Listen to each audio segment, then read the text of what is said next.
Height कम रहने के कारण दारोगा बनने की तमन्ना तो पूरी नहीं हो सकी, लेकिन पुलिस की वर्दी पहनकर वसूली करने का शौक जनाब में ऐसा समाया कि वह पुलिस के गिरफ्त में पहुंच गया।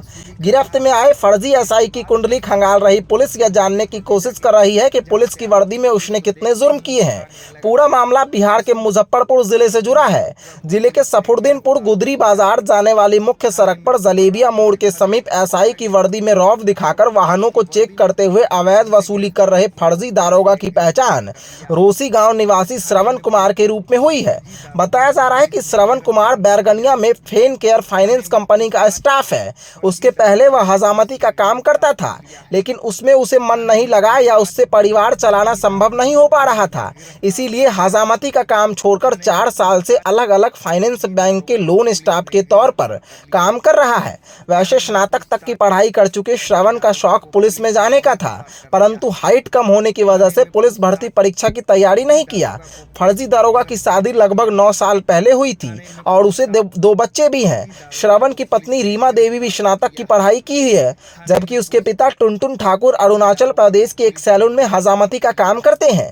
डीएसपी ईस्ट शहरियार अख्तर ने बताया कि रात के करीब 10 बजे सूचना मिली कि कोई दारोगा सफुद्दीनपुर चौक पर वाहन चेकिंग के नाम पर वसूली कर रहा है। सूचना मिलने के समय थाने की गश्ती गाड़ी नहीं थी, लेकिन बाद में सूचना के सत्यापन को लेकर पहुंची पुलिस ने देखा कि पुलिस के वेश में कोई अवैध वसूली कर रहा है। उसकी वर्दी पर डबल स्टार लगा था और वह अपने आप को सब इंस्पेक्टर बता रहा था। शक के आधार पर पहले उसे गिरफ्त में लिया गया और जब उससे पूछताछ की गई तो उसने पूरा राज उगल दिया। पूछताछ में उसने बताया कि सीतामढ़ी के किसी टेलर से वर्दी सिलवाकर लाया था। वैसे इस तरह की करतूत उसने पहली बार की है। मुजफ्फरपुर में रहता भी नहीं है, कुछ दिन पहले ही यहाँ आया था। उसके विरुद्ध प्राथमिकी दर्ज कर जेल भेज दिया गया है। बात अलग है कि आरोपी श्रवण कुमार की मां ललिता देवी और पत्नी रीमा देवी का कहना है कि सिर्फ वर्दी पहनने के शौक ने उसे गुनहगार बना दिया। घर पर वर्दी पहना तो हम लोगों ने पूछा कि वर्दी कहां से लाया है, इसे मत पहनो, लेकिन उसने कहा कि अपनी बहन से राखी बंधवाकर खोल देंगे। उसका शौक था कि वह वर्दी पहनकर अपनी बहन से राखी बंधवाए। रो बिलक रही पत्नी रीमा देवी ने कहा कि दोपहर में घर आए मेरे पति महिला समूह के बैरगनिया ब्रांच में काम करते हैं। वर्दी उधर से ही लेकर आए हुए थे। शाम में वर्दी पहनकर जब बच्चों के साथ फोटो खींच रहे थे तो हम बोले कि यह ड्रेस फालतू में क्यों पहने हो, यह ड्रेस सभी लोगों के लिए नहीं होता है। वह बोले कि बहन आ रही है, राखी बांधने के बाद खोल देंगे। इसी बीच बच्चों ने चाउमीन खाने की जिद की और वह उसे खरीदने के लिए मार्केट के चौक पर चले गए।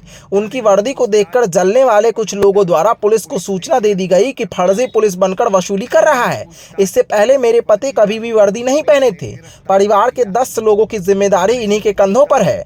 अब घर परिवार का भरण पोषण मुश्किल हो जाएगा। बहरहाल फर्जी दारोगा की मां और पत्नी की दलीलों में कितना दम है यह तो पुलिसिया जांच का विषय है, लेकिन इन दिनों फर्जी पुलिस की कौन कहे, असली पुलिस भी जिस तरह अवैध वसूली में संलिप्त नजर आती है, उसे देखकर असली पुलिस का चेहरा भी दागदार दिखता है।